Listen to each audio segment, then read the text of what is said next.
자, 오늘은 내가 복을 주리라 라는 제목으로 송구영신 예배에 말씀을 전가하고자 합니다. 2019년 한 해를 마무리하고 새해를 맞이하는 이 순간 하나님의 축복이 우리 모든 가정과 일터에 충만하길 간절히 소망합니다. 이 세상에서 최고의 복은 예수 믿는 것입니다.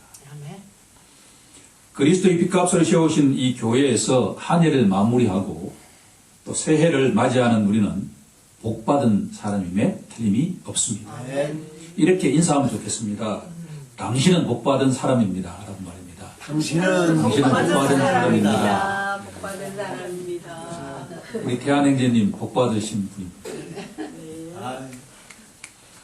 송구영신 예배에는 세 가지 의미가 있지 않을까라는 생각을 가지게 됩니다. 첫 번째는 이 땅에서 천국을 경험하는 시간입니다. 두 번째는 예수님의 재림을 기다리는 시간입니다. 세 번째는 영적인 근육을 키우는 시간입니다. 복은 우리가 말하는 것에 있지 않고 하나님 아버지로부터 오는 것입니다. 복의 근원은 아버지 하나님께만 있습니다. 하나님은 축복하기를 원하시는 분입니다. 왜냐하면 하나님은 너무나 모든 것을 다 가지고 있기 때문에 우리에게 나눠주기를 원하십니다. 하나님께서는 예수를 믿는 자이든 믿지 않는 자이든 차별 없이 햇볕을 주시고 때를 따라 비를 주시는 분입니다. 만약에 하나님께서 우리에게 햇볕을 주지 않는다고 한다면 단 하루도 살아갈 수가 없을 것입니다. 하지만 하나님께서는 자신의 언약 백성들에게만 주시고자 하는 축복이 있습니다. 오늘의 내용이 바로 언약 백성들을 향해서 선포하시는 세 가지의 축복, 제가 잘 쓰는 용어인 삼중 축복이 들어가 있습니다. 서론적으로 한 가지 우리가 해결해야 될 것이 있는데, 민수기는 이스라엘 백성의 수를 계수하는 내용으로 알려져 있습니다. 그런데 민수기의 보다 정확한 제목은 광야에서입니다. 왜냐하면 민수기의 모든 내용은 출애굽한 다음에 이스라엘 백성들이 40년 동안 광야 생활하는 내용이 담겨져 있기 때문입니다. 민수기 전체를 지배하는 단어가 하나 있는데 그것은 바로 거룩이라고 하는 단어입니다. 이스라엘 백성은 하나님의 성별된 백성이자 거룩한 영적인 군사입니다. 군대는 그 누구라도 질서 정연하게 생활해야 되고 진군할 때 군대답습니다. 군대가 나아갈 때는 주변에 있는 적들을 경계하면서 나아가야만 합니다. 이스라엘 백성들의 광야 생활은 마치 이리 가운데에 보내진 양에 비유할 수가 있습니다. 마태복음 10장 16절에서 예수님이 이렇게 말씀하십니다. 보라, 내가 너희를 보냄이 양을 이리 가운데로 보냄과 같도다.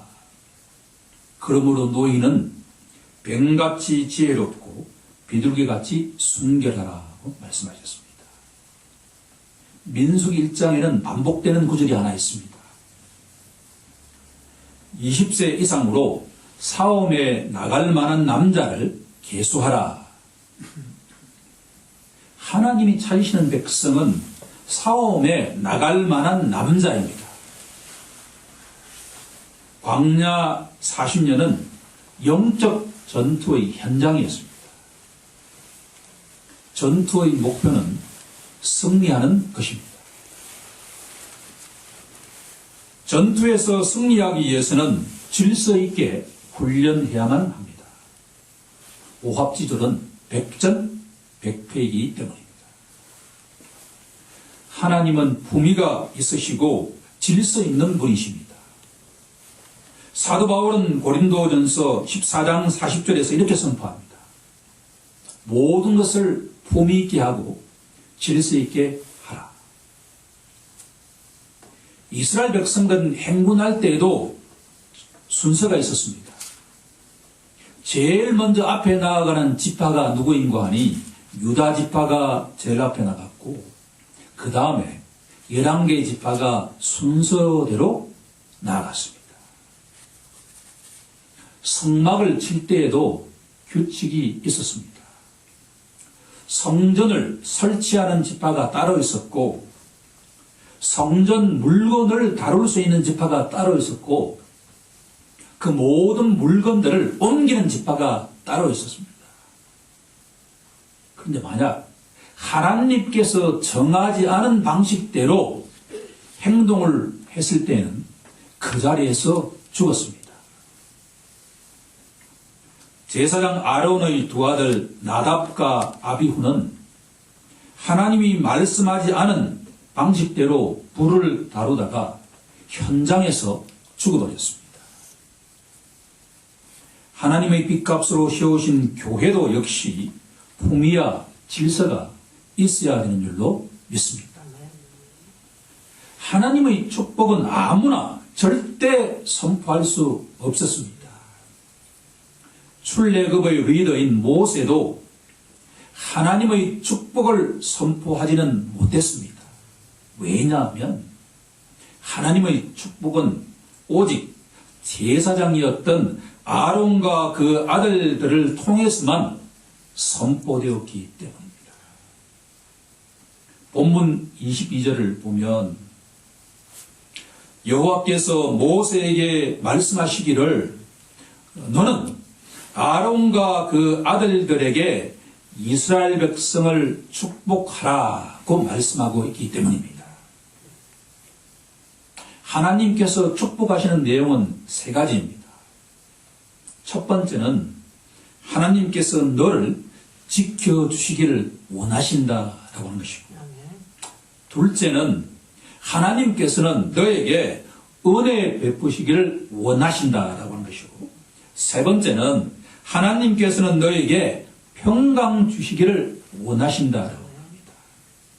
요약하면 하나님께서는 오늘 우리 이 자리에 온 각자에게 지켜주시고 은혜 주시고 평강 주시기를 원하신다라고 하는 겁니다. 지금부터 하나씩 살펴보고자 합니다.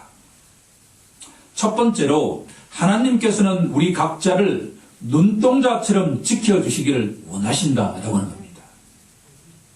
여기서 지킨다라고 하는 단어는 둘레에 가시로 울타리를 쳐준다라고 하는 의미를 가지고 있습니다. 어린 시절에 보면 외가댁에 과수원 같은 데 가보면 외부 사람들이 들어오지 못하도록 가시나무를 많이 심어 놓았다는가 철조망으로 울타리를 치는 것 같은 것을 많이 보았습니다. 지난 한 해 동안에 우리가 돌이켜보면 이런저런 일들이 많이 있지 않습니까?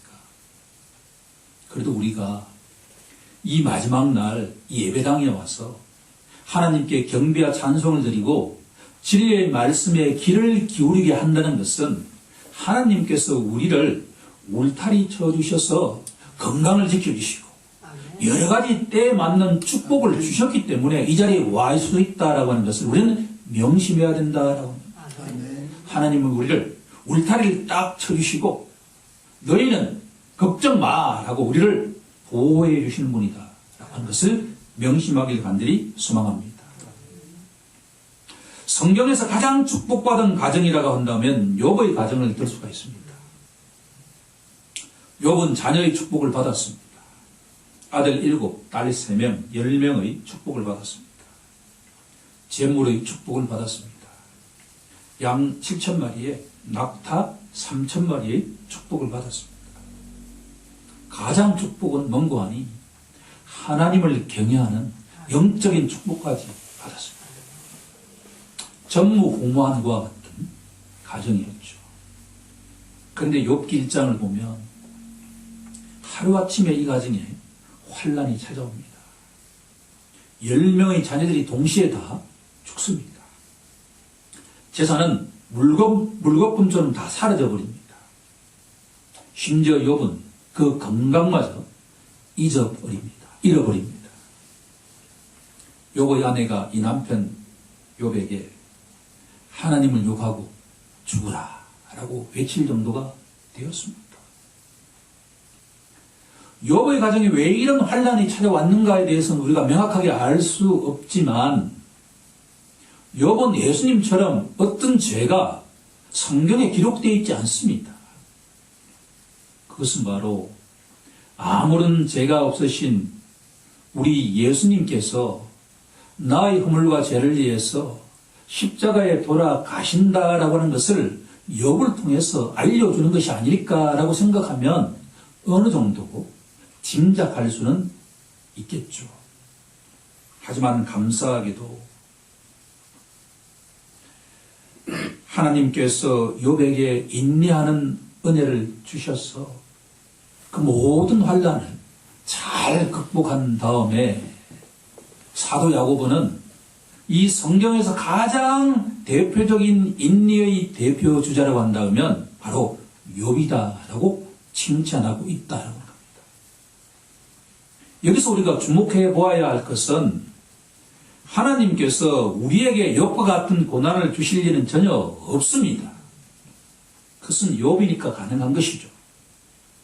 분명한 사실은 2020년도 한 해 동안에 주님께서 우리를 눈동자처럼 보호해 주신다라고 하는 것을 우리가 믿어야 한다는 겁니다. 아멘. 서로 혹시 하나님께서 어떤 약간의 고난을 주신다 하더라도 사도 바울은 우리에게 이렇게 선포합니다.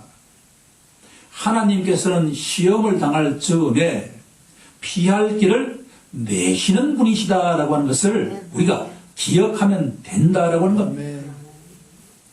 새해는 우리 모두 예수님 안에서 주님의 눈동자 같은 보호하심을 받는 은혜가 우리 모두에게 임하기를 간절히 소망합니다. 두 번째, 하나님께서는 우리에게 은혜 베푸시기를 원하십니다. 여기서 말하는 은혜의 의미 속에는 구부리다, 아래 사람에게 몸을 굽히다라고 하는 의미가 있다라고 하는 것을 알게 되었습니다. 성경에서 말하는 은혜는 아무런 자격 없는 자에게 하나님이 베푸시는 선물입니다. 그런데 천지 만물을 창조하신 하나님께서 구부리셔서 무릎을 꿇고 구부리셔서 우리처럼 아무런 자격 없는 자에게 선물을 주신 분이다라고 하는 것이 바로 은혜입니다. 우리는 아무런 자격이 없는데 하나님께서 우리에게 놀라운 생각하지 못한 선물이 바로 은혜입니다. 보다 정확하게 말씀드린다면 죄와 허물로 말미암아서 지옥에 가야 할 우리에게 아무런 조건 없이 구원의 선물을 주시는 것이 바로 하나님의 은혜가 아니겠습니까? 본문 25절을 보면 흥미로운 표현이 나옵니다.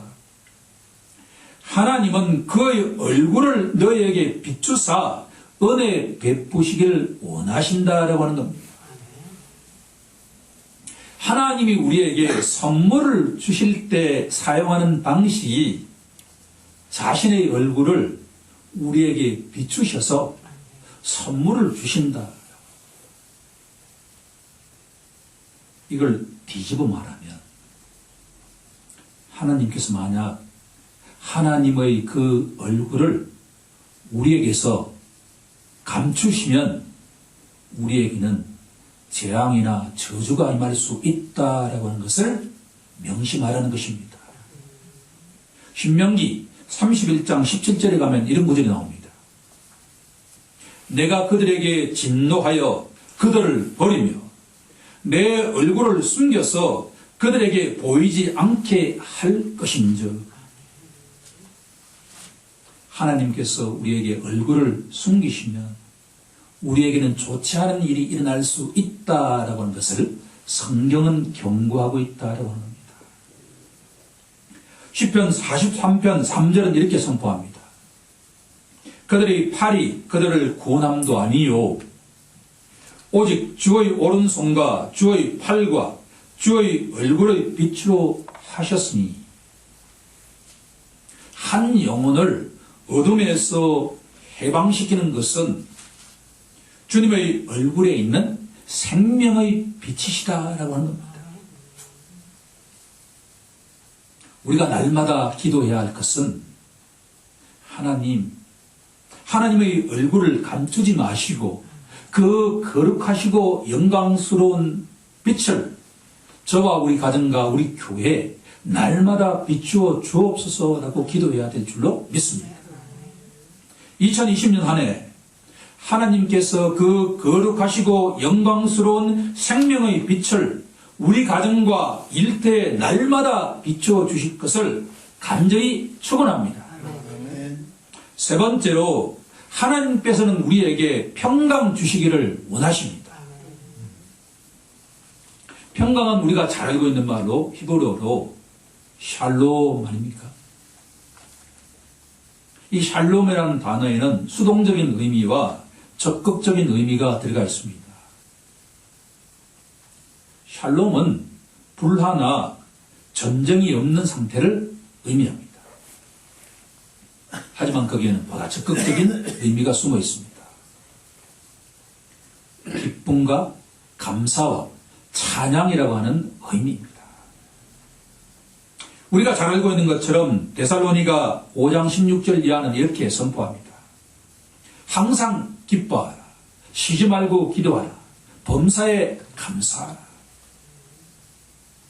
하나님과 화평을 누리는 자에게는 그 마음과 심령 속에 감사와 기쁨과 찬양이 넘칠 줄로 믿습니다. 아멘. 이사야 52장 12절은 이렇게 선포하고 있기 때문입니다. 너희는 기쁨으로 나아가며 평안히 인도함을 받을 것이요 산들과 언덕들이 너희 앞에서 노래를 발하고 들의 모든 나무가 손뼉을 칠 것이며. 우리의 죄와 허물 때문에 돌리셨던 하나님의 그 영광스러운 얼굴이 우리를 향하실 때 우리는 하나님과 참된 평화를 누리는 자가 됩니다. 하나님과 화평을 누리는 자는 가족과 화평을 누리는 자가 될 수 있고 이웃과 화평을 누리는 자가 될 수 있고 심지어 대자연과 화평을 누리는 자가 될 수가 있습니다. 그 모든 출발은 하나님과 화평을 누리는 자가 되어야만 합니다. 성경은 우리에게 다음과 같이 선포합니다. 우리 주 예수 그리스도를 통해서만, 십자가 보혈을 통해서만 하나님과의 그 진노의 관계가 화목의 관계가 될 수 있다라고 하는 겁니다. 여기서 우리들은 예수님을 자신의 구세주와 주인으로 영접해야 되지 않겠습니까? 그래야만 하나님과 화평의 관계가 될 수 있다라고 하는 겁니다. 하나님과의 수직적인 관계가 회복될 때 우리들은 가정과 일터와 세상과의 수평적인 관계가 회복될 수 있다라고 하는 것을 우리는 명심해야 될 것입니다. 새해 한 해 동안 하나님께서 우리 모두에게 화평 주시기를 간절히 소망합니다. 이제 말씀을 정리하고자 합니다. 본문 27절에서 하나님께서는 내 이름으로 이스라엘 자손에게 축복하라고 선포하십니다. 하나님께서는 이 마지막 때 하나뿐인 독생자 그리스도를 통해서 자기 이름을 알려주고 계십니다. 그 이름은 바로 하나님의 아들 예수 그리스도입니다. 구약 성경을 통해서 제사장만이 선포할 수 있었던 그 하나님의 축복이 오늘날에는 예수님을 통해서 선포되고 있다라고 하는 겁니다. 예수님은 만왕의 왕이시고 하나님의 말씀이시고 하나님의 제사장이시기 때문입니다. 오늘 민수기 6장에서 선포되고 있는 하나님의 삼중적 축복은 이제 예수님을 통해서 선포되고 있다라고 하는 겁니다. 민수기의 축복은 이제 누구에게 향하느냐 하면 예수 믿는 자에게 향한다라고 하는 겁니다. 첫 번째로 예수님은 우리를 눈동자처럼 지키시는 선한 목자이십니다. 우리는 다윗처럼 믿음으로 고백하는 자가 되어야 합니다. 여호와는 나의 목자시니 내게 부족함이 없으리로다.